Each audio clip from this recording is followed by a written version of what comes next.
যেমন আমরা যদি দেখি ফিগার অফ স্পিচের মধ্যে প্রথমে কি আছে, যেমন simile. What is simile? A simile is a figure of speech that compares to different things. To different things এর মধ্যে compare করবে, তুলনা করবে, using the words like or as. Like or as যে হতে পারে, so হতে পারে, এগুলো ব্যবহৃত হবে একটা সেন্টেন্সের মধ্যে to show a similarity between them, অর্থাৎ দুইটা ডিফারেন্ট বিষয়ের সাথে তুলনা করা বোঝাবে। এটাকে মূলত সিমিলি বলবে। তবে সত্য কি, সেন্টেন্সের মধ্যে অ্যাজ থাকতে হবে, লাইক থাকতে হবে, সো থাকতে হবে, তাহলে এটাকে সিমিলি বলা হয়। যদি আপনাদের পরীক্ষাতে প্রশ্ন আসে হোয়াট ইজ সিমিলি, আর simile is a figure of speech that compares two different things, বাস যদি ডিফারেন্ট থিংস পর্যন্ত আমি বলি এটা হচ্ছে মেটাফর। কিন্তু আবার দেখেন পরে বলছে using the words like or as, লাইকও থাকবে অথবা অ্যাজ থাকবে, লাইক থাকবে সেন্টেন্সের মধ্যে অথবা অ্যাজ থাকবে, তাহলে তাকে বলা হবে সিমিলি। তাহলে ওই সেন্টেন্সটা কি বলা হবে? সিমিলি, ফিগার অফ স্পিচের মধ্যে। আমরা কয়েকটা উদাহরণ দেখব। যেমন she is as busy as a bee, সে হচ্ছে এই যে বি এর মতো বিজি। সে ব্যস্ততা কেমন? সে তার ব্যস্ততা হচ্ছে বি এর মতো। তাহলে দেখেন শি এটা হচ্ছে একজন নারী জাতিকে, ফিমেলকে বোঝাচ্ছে, আর বি এটা হচ্ছে কি একটা প্রাণীকে বোঝাচ্ছে, তাই না? তাহলে এই যে একটা মানে মানুষকে আর একটা প্রাণীর সাথে তুলনা করা হলো, এবং কি সাথে কি আছে, এজ আছে, এই কারণে এটাকে বলা হয় সিমিলি। 2 নাম্বার দেখেন, he is as a lion. He একজন ব্যক্তির পরিবর্তে প্রনাউনটা বসে আর লায়ন। লায়ন তো হচ্ছে কি আপনার যারা একটা এনিমেল, তাইলে এই লায়নের সাথে হি কে তুলনা করা হয়েছে। He is as a lion, সে লায়নের মতো। তাহলে সে লায়নের মতো, তাইলে এটা হচ্ছে সিমিলি। কারণ কি এখানে এজ আছে। কিন্তু এজ না বলে যদি বলা হতো হি ইজ আ লায়ন, সে হচ্ছে একটা লায়ন, তখন এটা হয়ে যেত মেটাফর। তাহলে সিমিলি আর একটা হচ্ছে মেটাফর। পার্থক্য কি? একটাতে এজ বা লাইক থাকবে, আর একটাতে এজ বা লাইক থাকবে না। তাহলে মিল কোথায়? মিল হচ্ছে তুলনা করা বুঝাবে ডিফারেন্ট বস্তু বা ব্যক্তির মধ্যে। ক্লিয়ার? এবার আসেন আমরা দেখব I wander lonely as a cloud. এটা কবিতায় আছে এরকম, I wander lonely as a cloud. তাহলে এই যে wandered lonely as a cloud, ক্লাউডের মতো, আমি আকাশে উড়বো একা একা, কিসের মতো? সেটা হচ্ছে ক্লাউডের মতো, মেঘ যেভাবে উড়ে বেড়ায়। তাহলে মেঘের সাথে আমাকে তুলনা করা হয়েছে, তুলনা করেছি, আর মধ্যখানে কি আছে? এজ আছে। তাহলে এজ থাকলে এটা কি? এটা হচ্ছে simile. I wander lonely as a cloud that flows on high over bills and hills. আপনি এই কবিতাটা পড়েছিলেন, প্রকৃতির কবি ওয়ার্ডসওয়ার্থের, উইলিয়াম ওয়ার্ডসওয়ার্থের বিখ্যাত একটি কবিতা I wander lonely as a cloud. ইন্টারমিডিয়েটের বইতে এই কবিতাটা আছে। ঢাকা বিশ্ববিদ্যালয় ভর্তি পরীক্ষায় এই কবিতাটা থেকে প্রচুর পরিমাণ প্রশ্ন এসেছে। তো দেখেন, তারপরে হচ্ছে অ্যাজ সুইট অ্যাজ সুগার। আমরা বলি না যত গুড় তত মিষ্টি, তাই না? এরকম আর কি, অ্যাজ সুইট অ্যাজ সুগার। তাহলে দেখেন এখানে এজ আছে, এখানেও এজ আছে, সুইট সুগারের সাথে তুলনীয় হয়েছে, ফলে এটাকে বলা হয় কি? এটাকে বলা হবে সিমিলি। এই সিমিলি বলা হবে এটাকে। তারপরে দেখেন my love for you is as deep as the ocean. তাহলে দেখো মাই লাভ এটাকে তুলনা করা হয়েছে দ্য ওশানের সাথে, মহাসাগরের সাথে। আমার ভালোবাসা তোমার প্রতি বা তোমার জন্য হচ্ছে এত গভীর, মহাসাগর যেমন গভীর। তোমার প্রতি আমার এত ভালোবাসা যেমন মহাসাগর যেমন গভীর, তেমন গভীর ভালোবাসা তোমার প্রতি। ঠিক আছে, লাইনটা অনেকে স্ট্যাটাস দেয়, my love for you as deep as the ocean. মহাসাগরের মতো গভীর তোমার প্রতি আমার ভালোবাসা, বা আমার ভালোবাসা তোমার প্রতি এত গভীর যেমন মহাসাগর গভীর। তারপরে life is like riding a bicycle, আইনস্টাইনের বিখ্যাত উক্তি। আইনস্টাইন যুক্তিটা করেছিল যে জীবন একটা আর বাইসাইকেলের মতো, জীবনটা শুধু চলে যাচ্ছে বাইসাইকেলের মতো, তাই না? তাহলে এই লাইফকে বাইসাইকেলের সাথে তুলনা করা হয়েছে। তাহলে বাইসাইকেলে কোনো প্রাণ নাই, আর লাইফ মানে হচ্ছে জীবন, প্রাণ আছে। তাহলে প্রাণহীন একটা বস্তুর সাথে তুলনা করা হলো, আর মধ্যখানে কি আছে? লাইক আছে। তার মানে এটি হচ্ছে সিমিলি। আচ্ছা, এবার আসেন, the classroom was a silent as a grave. ক্লাসরুমটা গ্রেভের মতো সাইলেন্ট হয়ে গেল। গ্রেভ মানে কবর। ক্লাসরুম তো কবরের মতো হওয়ার কথা না। ক্লাসরুমের মধ্যে ডিসকাশন হবে, ইন্টারেকশন হবে, টিচার বনাম স্টুডেন্টস, এন্ড স্টুডেন্ট বনাম স্টুডেন্টের মধ্যে ডিসকাস হবে, ডায়ালগ হবে। তাই ক্লাসরুমকে যদি কবর বানিয়ে ফেলে, চুপ, কথা বলতে পারবি না, চুপ, this is not classroom, it is like a grave, এটা কবর। আমাদের টিচাররা কিন্তু এটা অ্যাপ্লাই করে ক্লাসরুমে। This is a traditional system, so we have to apply new method in our classroom like interactive system. That's why বাংলাদেশে দেখবেন যে কমিউনিকেটিভ ইংলিশটা শেখাচ্ছে কেন? কারণ হচ্ছে এর মাধ্যমে একজন আরেকজনের সাথে ফিলিং শেয়ার করবে, কথা বলবে, প্রশ্ন করতে শিখবে। কিন্তু আমাদের ক্লাসরুম গুলো এমন হয়, একদিক থেকে চুপ, আমি বলবো তুই বলবি না, এভাবে আমরা স্টুডেন্টকে থামিয়ে দিই। ফলে স্টুডেন্ট ভয় পায়, আর 2 নম্বর হচ্ছে প্রশ্ন করতেও ভুলে যায়। তো by the way, the classroom was a silent as a grave. ক্লাসরুমটা হচ্ছে এমন শান্ত যেমন কবর শান্ত। She sings like an angel. সে এমন ভাবে গান গায় মনে হয় যেন ফেরেশতা। মাই গড, এঞ্জেলের মতো সে গান গায়। তো she sings like an angel, সে এঞ্জেলের মতো গান গায়। তাহলে দেখেন, কোথাও হচ্ছে দুনিয়ার মানুষ, কোথাও হচ্ছে আখেরাতের আল্লাহর কর্মকর্তা, তাই না? এঞ্জেল আল্লাহর কর্মকর্তা না ওনারা? তো এমন ভাবে গান গায় মনে হচ্ছে এঞ্জেল গান গায়। তো এই যে এঞ্জেলের সাথে তুলনা করা হয়েছে, আর মধ্যখানে এজ বা লাইক আছে, যার কারণে এটাকে বলা হয় সিমিলি। তো এখানে আশা করি যে আমাদের আর ভুল হবে না।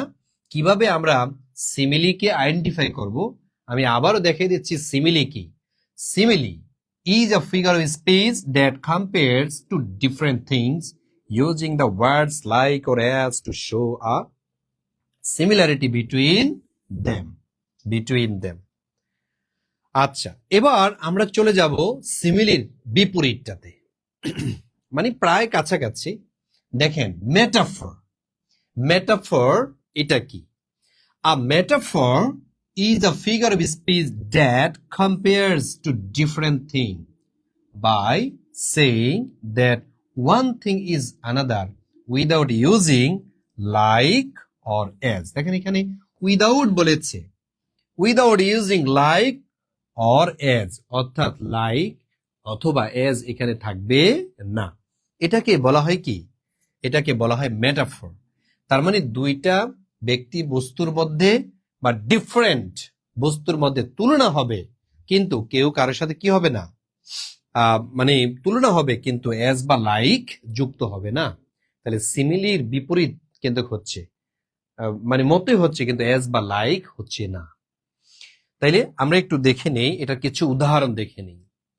আমি উদাহরণগুলো দিব, সাথে সাথে আমি দেখাবো কিভাবে এগুলো আপনাদের পরীক্ষাতে এসেছে।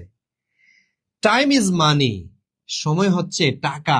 সময় দিলেই তো টাকা আসে, তাই না? তাহলে সময়কে কিসের সাথে তুলনা করা হয়েছে? হ্যাঁ, এই টাকার সাথে, মানির সাথে তুলনা করা হয়েছে। কিন্তু এখানে কি বলেছে? টাইম ইজ এজ মানি, সময়টা হচ্ছে টাকার মতো। এজ বা লাইক যুক্ত করেছে? নো, যার কারণে এটাকে বলা হয় কি? মেটাফর। তারপর দেখেন, he is a lion is battle, যুদ্ধের ময়দানে যেন সে সিংহ। ঠিক আছে, লায়নের মতো সে যুদ্ধ করে যুদ্ধের ময়দানে। তাইলে আবারও দেখেন, লায়নের সাথে তাকে তুলনা করা হয়েছে, এনিমেল এর সাথে ম্যানকে তুলনা করা হয়েছে, কিন্তু এজ বা লাইক নাই। তার মানে এটাই হচ্ছে metaphor. Life is a journey, জীবনটা হচ্ছে একটা জার্নি, একটা সফর মাত্র। তাই এই সফর, আচ্ছা জীবন এক জিনিস, সফর আরেক জিনিস, তাই না? এটার সাথে তুলনা করা হয়েছে, ফলে এটাকে বলা হয় কি? মেটাফর। এরকমই life is but a walking shadow. আমাদের শেক্সপিয়ারের বিখ্যাত ওয়ার্ডসওয়ার্থের বিখ্যাত উক্তি, লাইফ ইজ বাট, যে জীবন কিচ্ছু না, একটা ওয়াকিং শ্যাডোর মতো। শ্যাডো মানে ছায়া, ছায়ার মতো। মানুষ হাঁটলে ছায়া পড়ে না, এরকম ছায়া। এই ছায়াকে জীবনের সাথে তুলনা করা হয়েছে। Life is but of walking shadow. এবার আসে, Lafarge is the best medicine. Lafarge, যে হাসে আর কি, ইজ দ্য বেস্ট মেডিসিন। তার মানে হাসিটা হচ্ছে একটা ভালো ঔষধ। আর ঔষধ কেমন? গুড না, বেটার না, বেস্ট। যার উপরে আর কোনো ভালো নাই। এই যে যার উপরে আর কোনো ভালো নাই, এটি হচ্ছে হাসি। হাসি দিলে মানুষের রোগ ভালো হয়ে যায়। এই জন্য হাসতে হয়। হা হা হা করে ডাক্তাররা বলে হাসেন, প্রচুর হাসেন। যদি মুস্কি হাসি সুন্নাত, মাঝে মাঝে হা হা হা করে হাসতে হয়। কারণ যেই পরিমাণ টক্সিক, যেই পরিমাণ মানে বর্তমান তথ্য প্রযুক্তির আশীর্বাদে এবং অভিশাপে আমাদের ভিতরে ইনপুট হচ্ছে, আমাদেরকে জাহেল করে দিচ্ছে, অমানুষ তৈরি করছে দিন দিন। এবং আমাদের শরীরের মধ্যে এমন এমন রোগ ইনপুট হচ্ছে, এমন এমন রোগ ক্রিয়েট হচ্ছে, যেগুলো আসলে মানে আবার এটার জন্য নতুন অ্যান্টিবায়োটিক নিয়ে আসতে হয়। সুতরাং সেই পৃথিবীর শুরু থেকে একটা অ্যান্টিবায়োটিক আছে, যেটার নাম হচ্ছে লাভ। এই লাভ মানে হাসি। হাসি হচ্ছে ভালো মেডিসিন, অসাধারণ medicine. The laughter is the best medicine. You are my sunshine. বাহ, প্রেমিকাকে আপনি খুশি করানোর জন্য বলেছেন কি সানশাইনের সাথে তাকে তুলনা করেছেন, যে তুমি কি সাধারণ? হ্যাঁ, আপনি সানশাইনের সাথে তাকে তুলনা করা হয়েছে ইউকে। You are my sunshine. তাহলে এই যে তুলনা করা, কিন্তু এখানে আমরা কি পাই না? এখানে এজও পাই না, লাইকও পাই না, সোও পাই না। যদি এগুলো কোনো সেন্টেন্সে না থাকে, তাহলে এটা কি বলা হয়? এটাকেই মেটাফর বলা হয়। এটাকে মেটাফর বলা হয়। ঠিক আছে? তাহলে আমি আবার মেটাফরের ইয়েটা দেখে আসি। A metaphor is a figure of speech that compares to different thing by saying that one thing is another without using like or as. Without মানে ছাড়া। বাই দ্য ওয়ে, আমরা উদাহরণগুলো দেখলাম। আচ্ছা, এখন দেখেন এখানে আরেকটা প্রশ্ন দেয়া আছে। এই প্রশ্নটা কি? পার্সোনিফিকেশন। এখন আসেন, পার্সোনিফিকেশন জিনিসটা কি এটা আমরা জানবো। হ্যাঁ, এভাবেই শিখতে হবে। আমরা অবশ্যই এমসিকিউ আকারে বিষয়গুলো দেখাবো। ওকে, এমসিকিউ আমরা দেখাবো, একটু ওয়েট করতে হবে। আমরা দেখাবো বিগত সালে এই প্রশ্নগুলো কিভাবে এসেছে। আগে একটু ধারণা নেন। Personification is a figure of speech in which qualities, feelings or actions are given to animals.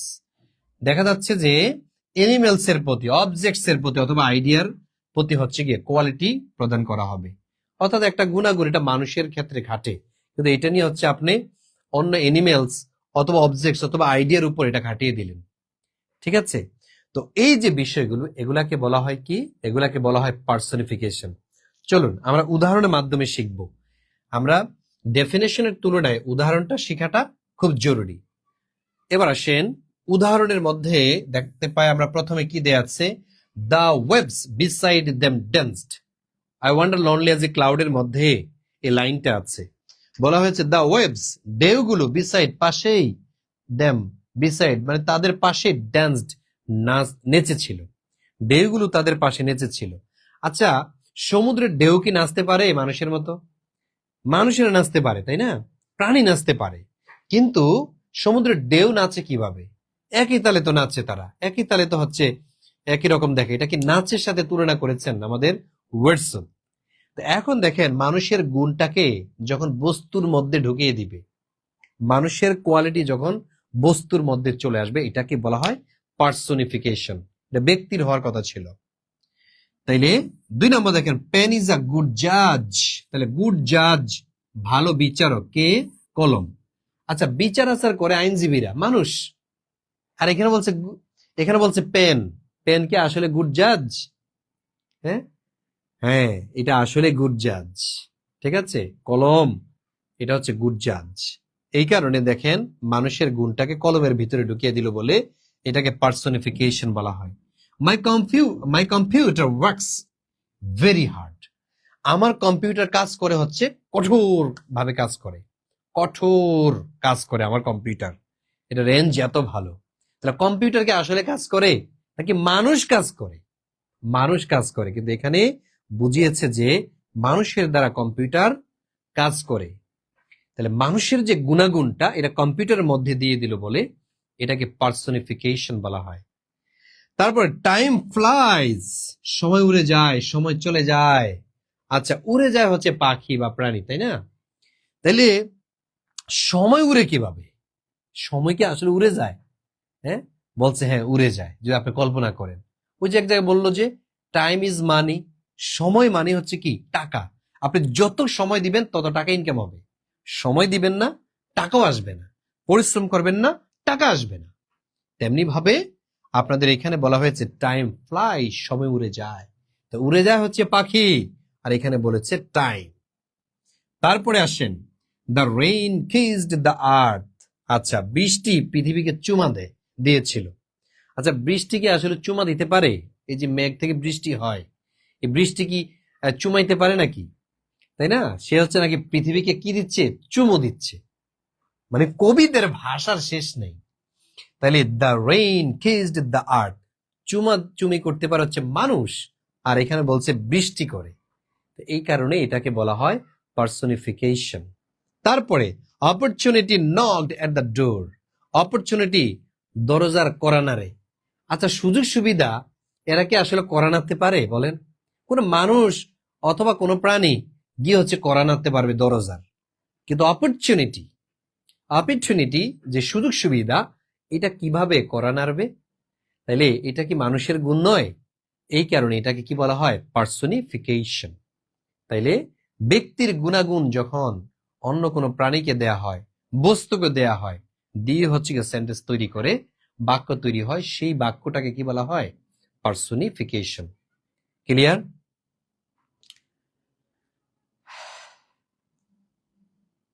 হ্যাঁ, সমজাতীয় তুলনা। হ্যাঁ, ব্যক্তির গুণাগুণকে সমানভাবে তুলনা করা বুঝায়। এটা কি বলা হয়? পার্সনিফিকেশন। বলেন ক্লিয়ার কিনা?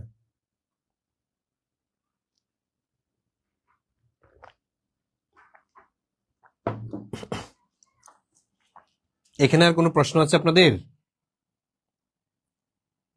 যদি প্রশ্ন থাকে করতে পারেন, নো টেনশন, প্রশ্ন করতে পারেন।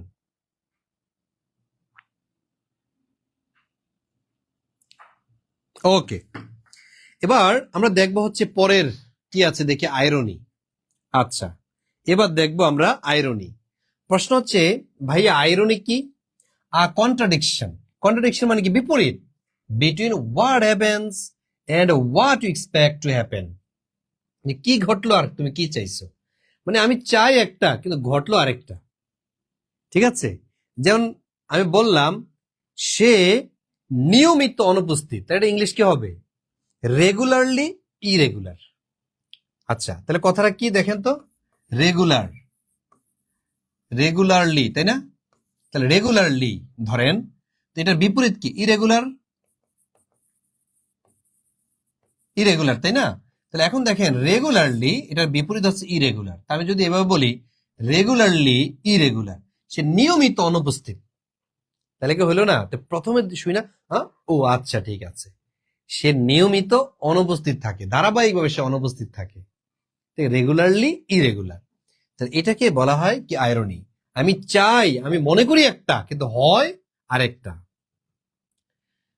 এখন দেখেন a contradiction between what happens and what you expect to happen.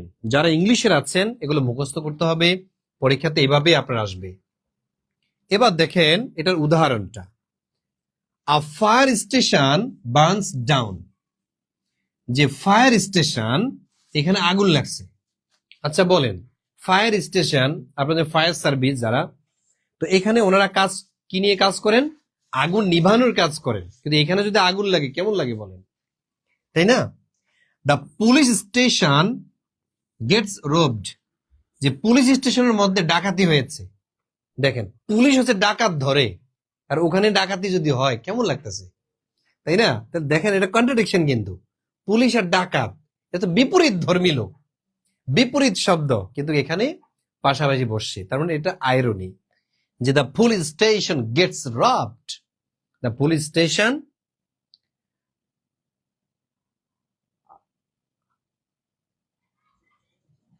আচ্ছা, এবার দেখেন আরেকটা, a pilot has a fear of heights. Pilot ভয় পায়, ভয় কিসে? হাইটে, উচ্চতায়। পাইলট তো উপরে উঠতে ভয় পায়। পাইলটের কাছে কি বিমান চালানো, সে হচ্ছে শত শত মাইল উপরে, উপরে উঠে, মিটার উপরে উঠে হচ্ছে তার বিমান পরিচালনা করতে হয়। এখন সে উপরে উঠতে ভয় পায়। ডাক্তার রক্ত দেখে ভয় পায়। তাহলে বলেন আপনার দ্বারা কি ডাক্তারি হবে? এটাকে বলা হয় কি? আইরনি। আরো আছে, ধরেন লেখা আছে an English teachers has poor grammar. ইংরেজি শিক্ষকের দুর্বলতা কিসে? গ্রামারে। তাহলে দেখেন একজন ইংরেজি শিক্ষক, উনি হচ্ছে গ্রামার এক্সপার্ট থাকার কথা, অথচ গ্রামারে তিনি কি? পুয়ার। তাইলে an English teacher has poor grammar, তাহলে এটা কি? এটাই হচ্ছে আইরনি। তারপর হচ্ছে my day is going great thanks, আমার দিন খুব ভালোই যাচ্ছে, ধন্যবাদ। মানে আপনি অনেক কষ্টে আছেন, অনেক কষ্টে আছেন, কিন্তু স্ট্যাটাস এটা দিয়ে দিলেন দিন খুব ভালো যাচ্ছে, ধন্যবাদ। মানে কথাটা মাইট দিয়ে দিলেন, তাহলে বুঝাতে চেয়েছেন আরেকটা, কিন্তু কথার ধরন হয়েছে অন্যভাবে। এটাকেই বলা হয় আইরনি। ঠিক আছে? তাইলে আইরনিটা কি? আপনি যেটা চাচ্ছেন কিন্তু এটার বিপরীতটাকে বুঝাবে। আমি যেটা চাচ্ছি এটার বিপরীতটাকে যখন বুঝাবে, সেটাকে বলা হবে কি? আইরনি। ক্লিয়ার? বলেন, আপনি বুঝতে পেরেছেন? ব্যাচ কি এখন অফারে ভর্তি হওয়া যাবে? জি, ভর্তি হওয়া যাবে। ভর্তি হতে মাত্র ওখানে লাগবে কত? 1499 টাকা। ঠিক আছে, 1499 টাকা। Interesting, thank you so much, thank you. হ্যাঁ, ইংরেজি সাবজেক্টিভ ক্লাস হচ্ছে। আমরা সাবজেক্টিভের মনে হয় এই পর্যন্ত 3টা ক্লাস উন্মুক্ত করেছি, লিটারেচারের 2টা, আর আজকে হলো লিটারেচারের একটি পার্ট, সেটা হচ্ছে ফিগার অফ স্পিচ। এটাকে আমরা উন্মুক্ত করে দিয়েছি। আমরা কিভাবে পড়াই, আমাদের ভাই বোন যারা আমাদের এখানে ভর্তি হয়েছে তাদেরকে আমরা এগুলো পড়াই। ঠিক আছে, আমি পিডিএফ দিয়ে দিই। আচ্ছা আসেন, অক্সিমরন কি? An oxymoron is a figure of speech in which two opposite or contradictory words are placed together to create a special effect or meaning. দুইটা বিপরীত ধর্মী শব্দ পাশাপাশি বসে একটা প্রভাব তৈরি করবে, একটা মিনিং তৈরি করবে, বিশেষ একটা মিনিং তৈরি করবে। এটা পরীক্ষাতে আসে, হোয়াট ইজ অক্সিমরন? তাহলে অক্সিমরনটা কি? An oxymoron is a figure of speech in which two opposite or contradictory words. Two opposite, opposite মানে কি? কন্ট্রাডিক্টরি। অপোজিট মানে বিপরীত বা কন্ট্রাডিক্টরি। তো এরকম দুইটা শব্দ পাশাপাশি বসবে, ঠিক আছে, প্লেসড টুগেদার টু ক্রিয়েট। কেন বসবে? To create a special effect or meaning. ঠিক আছে, মিনিং তৈরি করবে। এটাকেই বলা হয়, এটাকে বলা হয় অক্সিমরন। খুব গুরুত্বপূর্ণ একটা টপিক। আসেন আমরা উদাহরণের মাধ্যমে একটু দেখে নিই। এখানে দেখেন বলা আছে অরিজিনাল কপি। দেখেন অরিজিনাল, এটার বিপরীত কি? কপি। কপি মানে নকল, অরিজিনাল মানে হচ্ছে খাঁটি। তা খাঁটি নকল, অরিজিনাল কপি। ঠিক আছে, অরিজিনাল কপি আমরা বলি। তাহলে এটা কি? এটা হচ্ছে অক্সিমোরন। তারপর আছে র্যান্ডম অর্ডার। ঠিক আছে, অর্ডার মানে হচ্ছে সাজানো, র্যান্ডম মানে এলোমেলো। এলোমেলো ভাবে সাজানো। এলোমেলো ভাবে সাজানোটা কি? লালের সাথে কালো, কালোর সাথে কালো করে আপনি হচ্ছে একবারে লাইন দিয়ে কিছু পট আপনি সাজিয়ে রাখলেন, এটাকে বলা হয় র্যান্ডম অর্ডার। Random order. তার হচ্ছে বিগ বেবি। আচ্ছা, বেবি যারা, শিশু যারা, তারা ছোট হয়, এখন বলছে বিগ বেবি। তার মানে হচ্ছে এখানে অনেকগুলো বেবি আছে, এর মধ্যে বড় বেবিটাকে বুঝাচ্ছেন আপনি, এই কারণে বলা হচ্ছে বিগ বেবি। তাহলে বিগ বেবি এটা কোন ধরনের ফিগার অফ স্পিচ? এটা হচ্ছে অক্সিমরন। তারপর হচ্ছে ওয়াকিং ডেড। ওয়াকিং ডেড, আচ্ছা মরা হাঁটে কেমনে? তাই না? হাঁটে যে, সে তো অবশ্যই জীবন্ত, তাহলে মৃত হাঁটে। মৃত হাঁটে, আমি এক ভূত দেখে আছি, মরা মানুষ হাঁটে। ঠিক আছে, ওয়াকিং ডেড বিপরীত। তারপর হচ্ছে ক্লিয়ারলি কনফিউজড, বলছে আপনি বুঝছেন, বলছে আমি স্পষ্টত স্পষ্টতই আমি এটা দ্বিধান্বিত, ঠিক আছে, ক্লিয়ারলি কনফিউজড আমি। তাহলে এই যে ক্লিয়ার, তার মানে কি? ক্লিয়ার মানে হচ্ছে স্পষ্ট, আর কনফিউজড মানে কি? এখানে ঝামেলা আছে। এই কারণে এটাকে বলা হয় অক্সিমরন। ট্র্যাজিক কমেডি, আচ্ছা ট্র্যাজিক কি বলেন তো? ট্র্যাজিক মানে হচ্ছে যেখানে থাকবে আপনার ভয়, দুঃখ, এগুলো।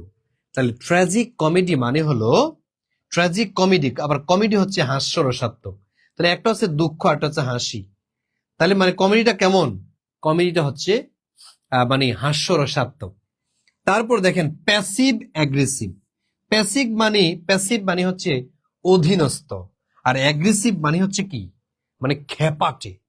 তো যে অধীনস্থ সে তো খেপাটে হতে পারে না, ঠিক আছে? তার মানে হচ্ছে অধীনস্থ খেপাটে, ঠিক আছে? ধরেন ডাকাত একদম জেলের মধ্যে ঢুকাইছে, এখন সে ওখানে বসে সে আবার তার ডাকাতি শুরু করেছে কারাগারের মধ্যে বসে।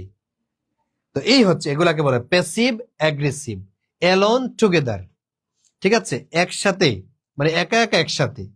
তারপর রেগুলারলি ইরেগুলার, দেখেন এই যে রেগুলারলি ইরেগুলার, সে নিয়মিত অনুপস্থিত হয় ক্লাসে। এরকম থাকে না, ক্লাসের মধ্যে স্টুডেন্ট আসেই না, সে নিয়মিত অনুপস্থিত। রেগুলারলি ইরেগুলার, এটাকে বলা হয় কি? অক্সিমরন। আবার আসেন, এখানে আছে নো সিক্রেট, গোপন বিষয় জানা। তাহলে যেটা জানবেন এটা আবার গোপন কিভাবে, আর যেটা গোপন এটা আবার জানবো কিভাবে? বিপরীত। এই কারণে বিপরীত ধর্মী শব্দ যদি পাশাপাশি বসে কোনো মিনিং তৈরি করার জন্য, স্পেশাল ইফেক্ট ফেলার জন্য, স্পেশাল মিনিং তৈরি করার জন্য, সেটাকে বলা হয় কি? অক্সিমরন। আমি আশা করি যে আপনাদেরকে বুঝাতে পেরেছি। এবার আমরা অক্সিমরনের পরে, আচ্ছা অক্সিমরনের আরেকটু সংজ্ঞাটা দেখে আসি। আপনাদের কি বলা আছে? An oxymoron is a figure of speech in which two opposite or contradictory words are placed, বসে কোথায়? টুগেদার, পাশাপাশি, to create a special effect or meaning, এটাকে বলা হয় কি? অক্সিমরন। তো উদাহরণগুলো আমরা বললাম, কয়েকটা উদাহরণ মুখস্থ রাখতে হবে। আগে যারা পরীক্ষা দিয়েছেন, আপনারা আগে যারা পরীক্ষা দিয়েছে, আমরা দেখেছি এগুলো লিখতে হতো, what is oxymoron, what is irony, what is simile, এমনকি উদাহরণ সহকারে। আবার 5টা লাইন তুলে দিত, ব্যাখ্যা সহ লিখতে হতো। মানে 17তম নিবন্ধনে, 18তম নিবন্ধনে পর্যন্ত লিখতে হতো এইগুলা ব্যাখ্যা বিশ্লেষণ। I wander lonely as a cloud, এটা যে সিমিলি, এটা আপনি প্রমাণ করেন, এক্সপ্লেইন করেন। এটার জন্য 5 নাম্বার বরাদ্দ ছিল, ঠিক আছে? কিন্তু এবার আপনাদের এমসিকিউ আকারে এই প্রশ্নগুলো করা হবে, ঠিক আছে? এমসিকিউ আকারে হবে। এবার আসেন জাক্সটাপোজিশন। জাক্সটাপোজিশনটা কি? এটা হচ্ছে অক্সিমরনের বিপরীত। Same, it is a literary device in which two contrasting or different ideas, characters, places or things are placed side by side মানে together to highlight মানে create the differences of similarities. এখানে দেখেন কন্ট্রাডিক্টরি ওয়ার্ড বসবে, তবে পার্থক্য আছে, এখানে and থাকবে, ঠিক আছে? অক্সিমরনের মধ্যে রেগুলারলি ইরেগুলার বসেছে, সেখানে কিন্তু আপনার এন্ড নাই, কিন্তু আপনি যখন জাক্সটাপোজিশন আইডেন্টিফাই করবেন সেখানে এন্ড থাকবে। যেমন কি রিচ এন্ড পুয়ার, রিচ তো ধনী, পুয়ার এ হচ্ছে গরিব, তাহলে ধনীর বিপরীত হচ্ছে গরিব, মধ্যখানে কি দিয়েছি? এন্ড দিয়েছি। লাইট এন্ড ডার্কনেস, লাইট হচ্ছে আলো, ডার্কনেস এটা হলো অন্ধকার, তাহলে লাইটের বিপরীত ডার্কনেস। এটাকে কি বলা হবে? অক্সিমোর নাকি জাক্সটাপোজিশন? জাক্সটাপোজিশন। তারপরে এবার আসেন বিউটি এন্ড আগলিনেস। তাহলে বিউটি মানে সুন্দর, আগলিনেস যেটা, এটা হচ্ছে কুৎসিত। তাহলে সুন্দরের বিপরীত আমরা পেলাম হট এন্ড কোল্ড। হট মানে গরম, কোল্ড মানে ঠান্ডা, এখানেও এন্ড আছে। তারপর সার্ভেন্টস এন্ড কোল্ড, তারপর লিডার্স এন্ড ফলোয়ার্স। তা এগুলা হচ্ছে অক্সফোর্ড এবং মানে অক্সিমোর এবং জাক্সটাপোজিশনের মধ্যে পার্থক্য আমরা পাইলাম কিসের মাধ্যমে? এই এন্ড এর মাধ্যমে। এন্ড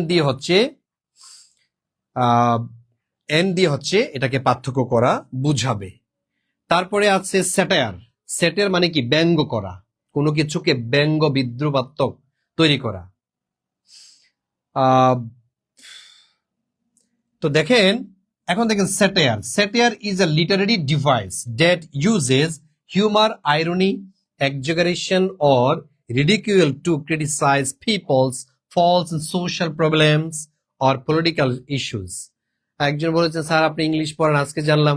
আমার সাবজেক্টটা ইংলিশ, ঠিক আছে, আমি অনার্স ও মাস্টার্স আমার দুটোই হচ্ছে ইংলিশের উপরে, কিন্তু আমি যে সাবজেক্ট পড়াই ওটা তো আমি এনজয় করি বলে আমি পড়াই, কিন্তু আমার মূল যে সাবজেক্ট সেটা হচ্ছে ইংলিশ, ঠিক আছে, আমি লিঙ্গুইস্টিক আমি পড়াশোনা করেছি। তো বাই দ্য ওয়ে, আপনি প্রশ্ন করেছেন বলে উত্তর দিলাম।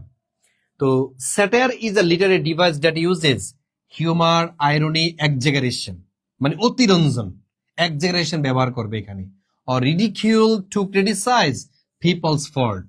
কি জন্য এগুলা করা হয়? পিপলস যে ফল্ট যেগুলো আছে এটাকে ক্রিটিসাইজ করা হবে, আবার ক্রিটিসাইজ করা হবে সোশ্যাল প্রবলেমস গুলো নিয়ে, আবার পলিটিক্যাল ইস্যুস গুলো, এগুলো নিয়ে হচ্ছে ক্রিটিসাইজ করবে। তো যা হোক, এই যে ক্রিটিসাইজ করা মানে এটা দ্বারা কি কি করা হবে? সমাজের যেই ফলস গুলো আছে, খারাপ গুণগুলো আছে, রাজনীতির মধ্যে যে নোংরা নীতি আছে, এগুলাকে তুলে ধরা, যাতে মানুষ সচেতন হয়, এইটা মানুষ বাদ দেয়। এই জন্য বাই দ্য ওয়ে, আমরা গালিভার্স ট্রাভেলস, আচ্ছা গালিভার্স ট্রাভেল এটা কে লিখেছেন? Jonathan Swift. আপনারা জোনাথন সুইফট কে চিনেন হয়তো। তিনি একজন ঔপন্যাসিক, স্যাটারিক্যাল যে উপন্যাসগুলো তিনি বেশি রচনা করেছেন। আর টেল অফ টাব, হ্যাঁ ঠিক আছে, তারপর হচ্ছে গালিভার্স ট্রাভেলস, এই মুভিটাও মনে আপনারা দেখেছেন। ওই যে এক দ্বীপের মধ্যে বিশাল এক দৈত্য, ঠিক আছে, ওই দৈত্যের কাহিনীটা। আবার অন্য দ্বীপে গিয়ে দেখেন যে সে হয়ে গেছে একবারে ছোট, আর ওই দ্বীপের বাচ্চারা পর্যন্ত তার চেয়ে অনেক উঁচা উঁচা। এরকম ভাবে তৎকালীন সময়কার যেই ইংল্যান্ডের প্রধানমন্ত্রী ছিল রবার্ট ওয়ালপুল, তাকে ক্রিটিসাইজ করা হয়েছে, তার ফ্যামিলিকে ক্রিটিসাইজ করা হয়েছে, তার রাজনৈতিক সিস্টেমকে ক্রিটিসাইজ করা হয়েছে, এবং পার্লামেন্টকে ক্রিটিসাইজ করা হয়েছে যাতে ঠিক হয়ে যায়।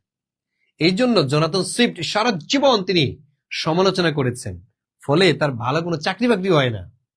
ঠিক আছে, সত্য কথা বলেন, আপনার চাকরি বাকরি হবে না, আপনাকে নেতা বানাবে না, শুধু তেল মারতে হবে। জোনাথন সুইফট তার জীবনে এ তেল মারেন নাই, ঠিক আছে। আলেকজান্ডার পোপ তেল মারেন নাই, তারা সবসময় সত্যের পক্ষেই ছিলেন। ইতিহাস পড়ে দেখেন। যেমন এই গালিভার্স ট্রাভেল, লিলিপুটিয়া পিপল আর 6 ইঞ্চেস, তারা হচ্ছে মাত্র 6 ইঞ্চি, ঠিক আছে। গালিভার্স ট্রাভেলের মধ্যে এই লিলিপুট নামক একটা দ্বীপ আছে, ওখানকার লোকজন মাত্র 6 ইঞ্চি, কিন্তু গালিভার হচ্ছে বিশাল দৈত্যের মতো। বাই দ্য ওয়ে, এপিগ্রাম কি পরীক্ষাতে আসবে? An epigram is a brief witty statement about a topic.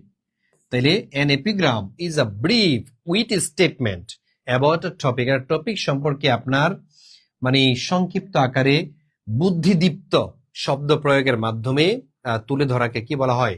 Epigram বলা হয়। আমরা একটু দেখে নেই এপিগ্রামের উদাহরণ। যেমন I can resist everything but temptation, আমি সব কিছু প্রতিরোধ করতে পারি, বাট এই দেখেন বাট দিয়ে বলেছে লোভ, কিন্তু লোভ পারি না। আমি সব কিছু প্রতিহত করতে পারি। রেসিস্ট মানে কি? প্রতিহত বা প্রতিরোধ, তাই না? প্রতিহত, আমি সবকিছু প্রতিহত করতে পারি, বাট টেম্পটেশন, কিন্তু লোভকে ঠেকাইতে পারি না।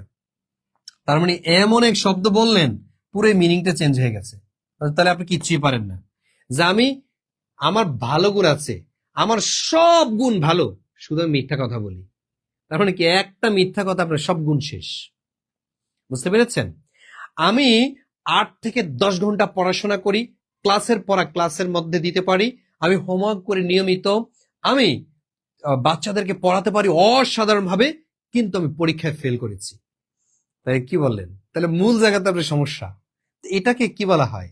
এটাকেই মূলত বলা হয় এপিগ্রাম।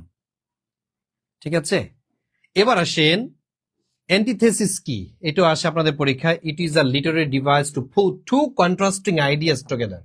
এখানে টু কন্ট্রাস্টিং আইডিয়াস, ওই যেটা হচ্ছে অক্সিমোরনের মতো। আমরা একটু দেখে নেই example. Love is an ideal thing, ভালোবাসা হচ্ছে কি এটি আদর্শিক বিষয়, আর marriage is a real thing. তাহলে একটা হচ্ছে আইডিয়াল থিং আর হচ্ছে রিয়েল থিং।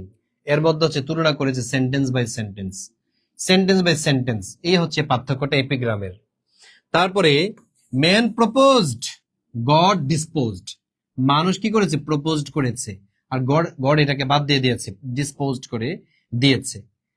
তারপরে passions is bitter but it has a sweet fruit. ঠিক আছে, তাইলে ধৈর্য, ধৈর্য হচ্ছে তিক্ততা, কিন্তু তার যে ফল এটা হচ্ছে কেমন? সুইট ফ্রুট, তার ফলটা হচ্ছে মধুময়। কিন্তু ধৈর্য ধরতে হয়। এই যে আপনারা এখন ধৈর্য ধরে পড়াশোনা করছেন, ঘন্টার পর ঘন্টা টেবিলে বসে আছেন, কি পরিমাণ কষ্ট হচ্ছে, তাই না? এই যে ঘন্টার পর ঘন্টা টেবিলে ধৈর্য ধরে আপনি পড়াশোনা করছেন, সবাই কি ধৈর্য ধরতে পারে? পারে না। সবাই তখন হচ্ছে মানে এখন হচ্ছে নাকে তেল দিয়ে ঘুমাচ্ছে, আর আপনি টেবিলে বসে আছেন, লাইভ ক্লাসে জয়েন করছেন, রেকর্ড ক্লাস করছেন, আমাদের সাথে যোগাযোগ রাখছেন। আপনি যখন চাকরি পেয়ে যাবেন, আপনার এই কষ্টটা আর ভুলে যাবেন, তখন মধুময় হবে। এটাকেই বলা হয়েছে passions is bitter but it has a sweet fruit. ধৈর্য হচ্ছে তিক্ত, তিতা তিতা লাগে ধৈর্য ধরতে, কষ্ট লাগে, বাট ইট হ্যাজ। তারপরে আমরা আমাদের এখন রহমান রহিম।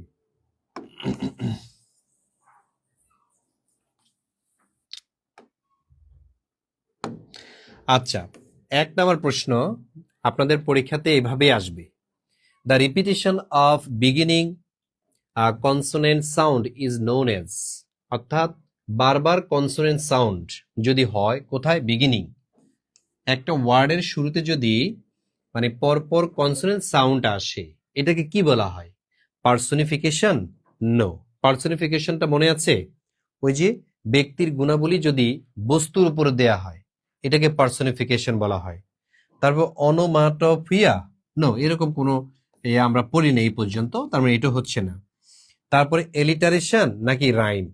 তা রাইম কবিতার ক্ষেত্রে হয়, আর এলিটারেশনটা হচ্ছে এই যে পরপর যে কনসোনেন্ট সাউন্ড আসে, এটাকে মূলত কি বলা হয়? এলিটারেশন। তার মানে এর সঠিক অ্যান্সার হবে কি? এলিটারেশন। যেমন আমি বলতে পারি good boy, good girl, sorry, এই যে গুড গার্ল আমি বললাম, দেখেন এটাও কনসোনেন্ট সাউন্ড, এই ওয়ার্ডটা শুরু হয়েছে, আবার এই ওয়ার্ডটা শুরু হয়েছে কনসোনেন্ট সাউন্ড দিয়ে। এটাকে কি বলা হয়? এটাকে এলিটারেশন বলা হয়। যেমন আমি বলতে পারি সুইট স্মেল, সুইট স্মেল, দেখেন এস দিয়ে শুরু হয়েছে, এস দিয়ে শুরু হয়েছে, এস হচ্ছে কনসোনেন্ট সাউন্ড, স্মেলের এস হলো কনসোনেন্ট সাউন্ড। তার মানে পরপর যদি দুইটা কনসোনেন্ট সাউন্ড আসে কোনো ওয়ার্ডের শুরুতে, এখানে বলেছে the repetition of beginning consonant sound is known as alliteration. এটা হচ্ছে এলিটারেশন। এটা 37তম বিসিএস পরীক্ষাতে এসেছে। এটা হচ্ছে 37তম বিসিএস এর প্রশ্ন। তো এই জন্য আমাদের বিসিএস এর প্রশ্নগুলো সলভ করতে হবে, কারণ বিসিএস এর প্রচুর পরিমাণ প্রশ্ন আমরা পরীক্ষাতে আসতে দেখেছি। ঠিক আছে, যেমন আমি বলতে পারি বিগ ব্রাউন বিয়ার, যেমন big brown, big brown bear. বিয়ার মানে কি? ভাল্লুক না? বিয়ার মানে হচ্ছে ভাল্লুক। তাহলে দেখেন বড় বাদামি ভালুক, আমরা বলতে পারি বড় বাদামি ভালুক। তাহলে বিগ ব্রাউন বেয়ার, এটা কি? এটা একটা এলিটারেশন। ঠিক আছে, তারপরে আমরা বলতে পারি ওয়াইল্ড ওয়াইন্ড, ওয়াইল্ড ওয়াইন্ড বলতে পারি ওয়াইল্ড ওয়াইন্ড। দেখেন ওয়াইল্ড মানে বন্য, আর ওয়াইন্ড মানে হচ্ছে বাতাস। বন্য বাতাস মানে কি? প্রবল বাতাস, তাই না? এই যে ডব্লিউ দিয়ে শুরু হয়েছে, ডব্লিউ দিয়ে শুরু হয়েছে, ডব্লিউ টি কনসোনেন্ট সাউন্ড, এখানে ডব্লিউ একটা কনসোনেন্ট সাউন্ড, যার কারণে এগুলাকে বলা হয় কি? এলিটারেশন। এলিটারেশন মানে কনসোনেন্ট সাউন্ডের রিপিটেশনটা। এটা একটা ওয়ার্ডের শুরুতে কনসোনেন্ট সাউন্ড যদি হয়, এটাকে এলিটারেশন বলা হয়। এটা বিসিএস নিবন্ধন অনেকগুলো পরীক্ষাতে এসেছে, অনেকগুলো পরীক্ষাতে এসেছে। এই জন্য আজকে ভালো করে শিখে যান। 2 নাম্বার আমরা একটু দেখে নেই, which of the following is not a poetic tradition. Poetic tradition না, ঐতিহ্য না, মানে কবিতার ঐতিহ্য নয় নিচের কোনটি, এটা হচ্ছে জানতে চেয়েছে। এখন দেখেন এখানে বলা হয়েছে the epic, the comic, the occult নাকি দ্য ট্র্যাজিক। আচ্ছা, কবিতার মধ্যে তো এপিক, তাই না? এপিক মানে কি? এপিক মানে হচ্ছে মহাকাব্য, তার মানে এটা কবিতার অংশ। বিশাল একটি কবিতা থাকবে, এখানে হিরোইক ডিডস থাকবে, এখানে মহাসাগর বা সমুদ্রের নিচে একটা ফাইট হবে, ঠিক আছে, এখানে একজন দৈত্য দানবের মাধ্যমে একটা দেশ রক্ষা পাবে, এরকম টাইপের রচনাগুলো, কবিতাগুলোকে বলা হয় কি? এপিক। তাহলে এপিকের একটা মাত্র কবিতা, এটা বিশাল আকার হবে, ঠিক আছে, যেমন ইলিয়েড, ওডিসি, মহাভারত, রামায়ণ, হ্যাঁ, তারপরে হচ্ছে আমাদের বাংলা সাহিত্য আছে মেঘনাদ বধ কাব্য, এগুলো হচ্ছে মহাকাব্য। তার মানে এটা কবিতারই একটা অংশ, পয়েটিক ট্রেডিশন, এটা পয়েটিক ট্রেডিশন। তারপর কমিক, ইয়েস, কমিক এটাও তো হচ্ছে পয়েটিক ট্রেডিশন, এটাও পয়েটিক ট্রেডিশন, তার মানে এটা হচ্ছে না। ওকাল্ট, ওকাল্ট মানে হচ্ছে গুপ্ত বা সুপ্ত বিদ্যা। এই যে গুপ্ত বিদ্যাকে কি বলা হয়? গুপ্ত বিদ্যা, এটা হচ্ছে কবিতার অংশ নয়। আর ট্র্যাজিক, ইয়েস, কবিতার মধ্যে তো ট্র্যাজিক থাকে, লিরিক থাকে, তাই না, রাইম থাকে, ব্যালেড থাকে, তার মানে এটা হচ্ছে না। সুতরাং এখানে নট যেহেতু বলেছে, তার মানে এটা কবিতার সাথে যায় না। অকাল্ট মানে গুপ্ত বিদ্যা, ঠিক আছে, গুপ্ত বিদ্যা, কবিতার মধ্যে কোনো গুপ্ত বিদ্যা থাকে না।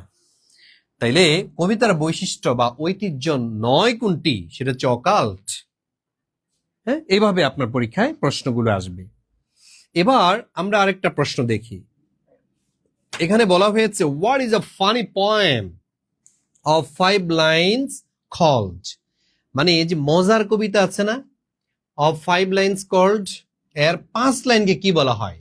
ফানি পোয়েমের যে 5 লাইন, এটাকে কি বলা হয়? কোয়ার্টেট নাকি লিমারিক, সিক্সটেট নাকি হেইকু? তাহলে এটা মূলত হচ্ছে লিমারিক বলা হয়, এটাকে লিমারিক বলা হয়। ফানি পোয়েম অফ 5 লাইন্স মানে মজার কবিতার 5 লাইনকে বলা হয় কি? লিমারিক, ঠিক আছে। এই যে কোয়ার্টেট বা সিক্সটেট, এগুলো সনেটের বৈশিষ্ট্য।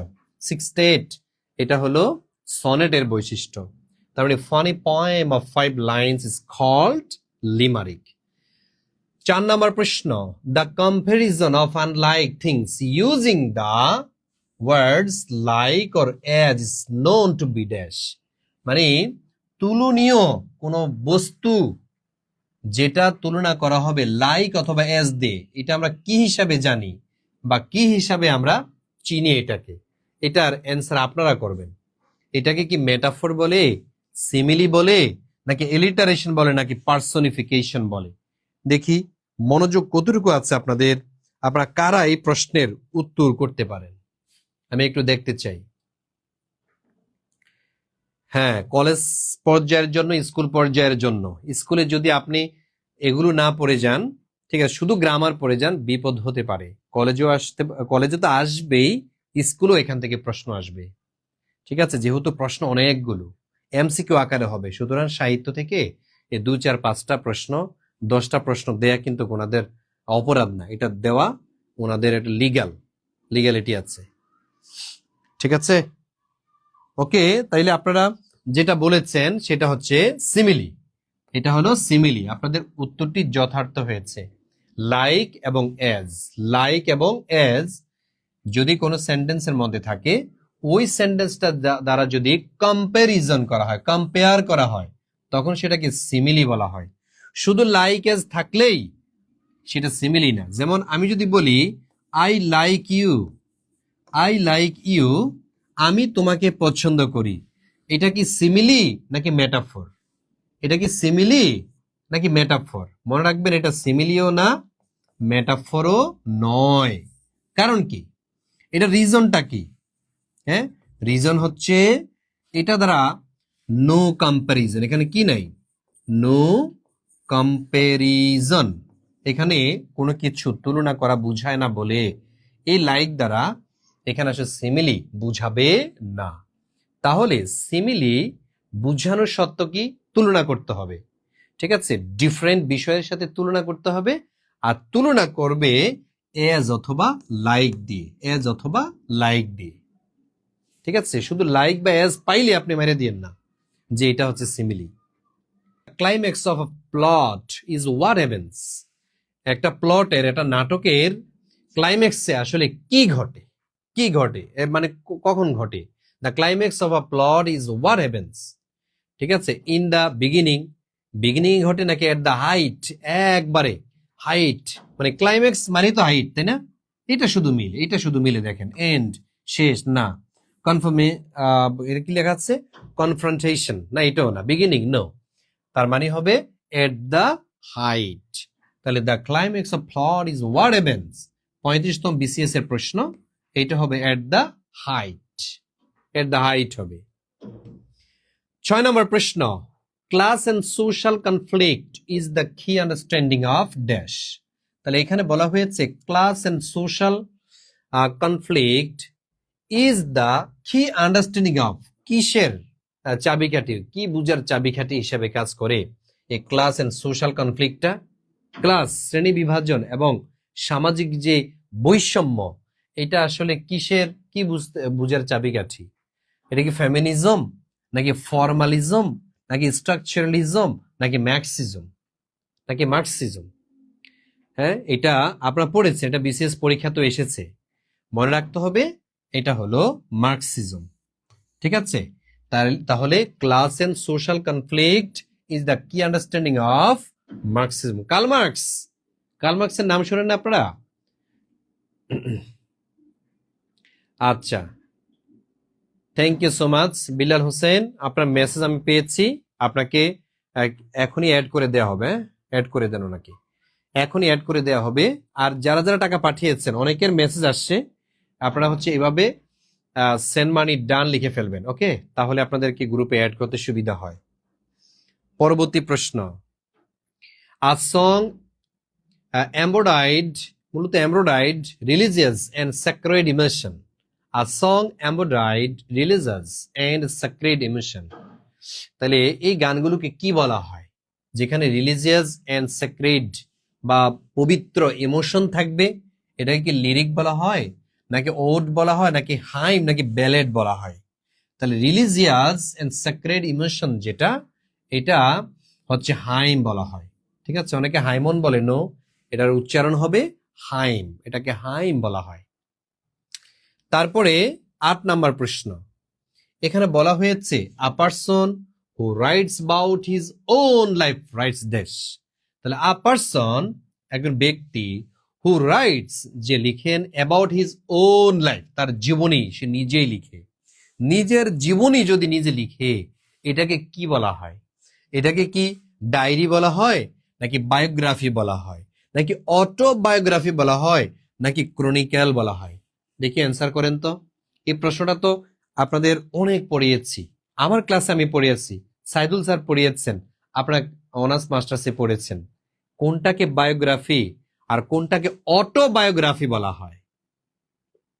তাহলে মনে রাখতে হবে, একজন ব্যক্তি যদি ওন লাইফ, নিজের জীবনী নিজে লিখে, যদি কোনো ব্যক্তি নিজের জীবনী নিজে লিখে, তাহলে সেটাকে বলা হয় অটোবায়োগ্রাফি। যদি কারো জীবনী অন্যের মাধ্যমে লেখানো হয়, তখন সেটাকে বলা হয় বায়োগ্রাফি। এই হচ্ছে পার্থক্য, একটা হচ্ছে বায়োগ্রাফি আর একটা হলো অটোবায়োগ্রাফি।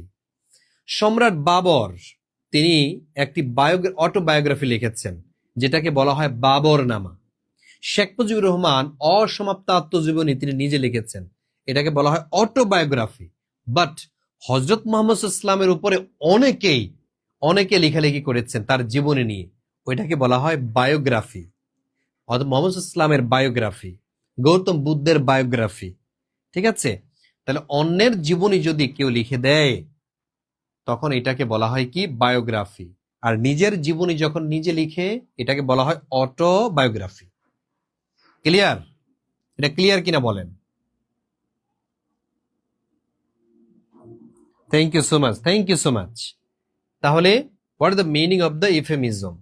এটা কি ভগ আইডিয়া, নাকি ইনঅফেন্সিভ এক্সপ্রেশন, নাকি ভার্বাল প্লে, নাকি ওয়াইজ সেইং? এটা কি হবে? ভগ আইডিয়া মানে অস্পষ্ট ধারণা, ভগ মানে অস্পষ্ট না, তার মানে ইউফেমিজম শব্দের অর্থ কি ভোগ আইডিয়া? নো, ভোগ আইডিয়া না। ইনঅফেন্সিভ এক্সপ্রেশন, শ্রুতিকটু কথা অথচ এটা সত্য, এরকম যদি হয়, শ্রুতিকটু কিন্তু মানে কঠিন কথাটা, খারাপ কথাটাকে আপনি সুন্দর শব্দ দিয়ে উপস্থাপন করলেন, খারাপ কথাটাকে সুন্দর শব্দ দিয়ে উপস্থাপন করাটার নামই হচ্ছে কি? ইউফেমিজম। ঠিক আছে, তার মানে ইনঅফেন্সিভ এক্সপ্রেশন। ইনঅফেন্সিভ এক্সপ্রেশন আমরা যদি দেখি ইউফেমিজমের কিছু উদাহরণ, যেমন ফিনান্সিয়ালি চ্যালেঞ্জেস। ফিনান্সিয়ালি চ্যালেঞ্জেস, তো চ্যালেঞ্জ মানে কি? ও মাই গড, চ্যালেঞ্জ মানে হচ্ছে কি কিছু একটা মোকাবেলা করতে হবে আপনাকে, তাই না? এটা কঠিন, ভয়, কিন্তু সামনে কি লাগালাম আমি? ফিনান্সিয়াল, অর্থনৈতিক চ্যালেঞ্জেস, জিনিসটাকে নর্মালাইজ করা হলো। তারপরে আমি আপনাকে বলতে পারি এরকম যে পাসড অ্যাওয়ে। পাসড অ্যাওয়ে, এই পাসড অ্যাওয়ে মানে কি বলেন তো? আপনারা পড়েছেন না? Sorry, passed way, way, passed way. এই পাসড ওয়ে কি? মৃত্যু। তো দেখেন এই মৃত্যু কথাটা আমি বলছি পাসড দিয়ে, পাসড দিয়ে শুরু করলাম, পাসড ওয়ে, মৃত্যুবরণ করলেন, এটাই মূলত হচ্ছে এফেমিজম। হ্যাঁ, ইউফেমিজম। তারপরে হচ্ছে যেমন অ্যাডাল্ট এন্টারটেনমেন্ট, আপনারা দেখবেন লেখা থাকে যে অ্যাডাল্ট এন্টারটেইনমেন্ট। এই অ্যাডাল্ট এন্টারটেইনমেন্ট মানে পর্নোগ্রাফিকে বোঝাচ্ছে। তাহলে দেখেন খারাপ জিনিসকে আমি কি দিয়ে উপস্থাপন করলাম? বয়স্ক, বয়ঃসন্ধি, অ্যাডাল্ট এন্টারটেইনমেন্ট, এগুলাকে ইউফেমিজম বলা হয়ে থাকে। এরকম অসংখ্য শব্দ আছে, অসংখ্য শব্দ আছে, কমফোর্ট, কমফোর্ট ওমেন ইত্যাদি। আমরা দেখি পরের প্রশ্নটিতে 10 নম্বরে কি আছে। এখানে বলছে one day women will have what has so long been denied them. হ্যাঁ, leisure, money and room to themselves. আচ্ছা, এটা একটা ভাষণ আর কি, এটা একটা আচ্ছা, একটা ভাষণ। ওই যে Martin Luther King junior, I have a dream, I have a dream, ওখানে কিন্তু এই কথাটা বলেছিলেন, ওয়ান ডে ওমেন, ও man will have what has so long been denied them dash leisure, money and room to themselves. এই ভাষণের headline ছিল I have a dream, I have a dream বলা হয়। ঠিক আছে, এই যে আই হ্যাভ এ ড্রিম, এটা হচ্ছে মার্টিন লুথার কিং জুনিয়রের ভাষণের সূচনাটা। তাহলে এখানে আসলে কি বোঝাতে চেয়েছেন? Denied them space, liberty, office, নাকি ক্যাপটিভিটি, না ক্যাপাসিটি? এটাও 31তম বিসিএস এ এসেছে। তাহলে এই প্রশ্নের সঠিক অ্যান্সার যেটা হবে সেটা হচ্ছে লিবার্টি। ঠিক আছে, তাইলে one day all men will have what is so long been denied them, liberty, leisure, money and roam to themselves, এরকম হবে। তারপরে দেখেন আরেকটা প্রশ্ন, what is the meaning of the word euphemism? আচ্ছা, এটা ভুল আসছে এখানে। 12 নম্বর প্রশ্ন দেখেন, the epic Odyssey was written by, এই যে ওডেসি, ইলিয়েড এবং ওডেসি, এটা কে লিখেছেন? the national poet of Greece, who? Homer. তারপরে হোমারের বিখ্যাত যে রচনা সেটা হচ্ছে ইলিয়েড এবং ওডেসি, পারেন কি না? তাহলে ইলিয়েড এবং ওডেসি, এই দুইটা মহাকাব্য, এটা লিখেছেন হোমার, যিনি গ্রিসের জাতীয় কবি এবং মহাকাব্যের কবি বলা হয় তাকে। তিনি ওডেসি নামক একজন বীরকে নিয়ে, তার দেশে প্রত্যাবর্তনকে নিয়ে তিনি এটা লিখেছেন।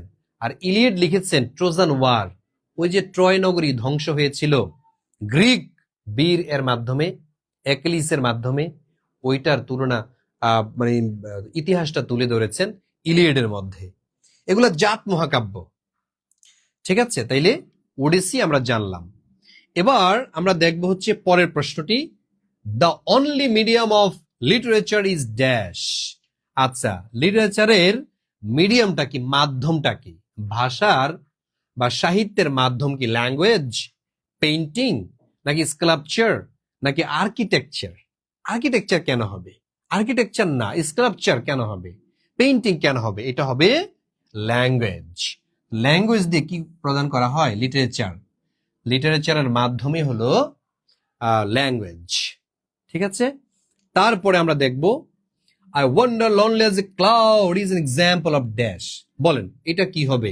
এটা পারতে হবে আপনাদেরকে, একবার যে কোন সাবজেক্টের হন না কেন আপনাকে এটা পারতেই হবে। কারণ কি?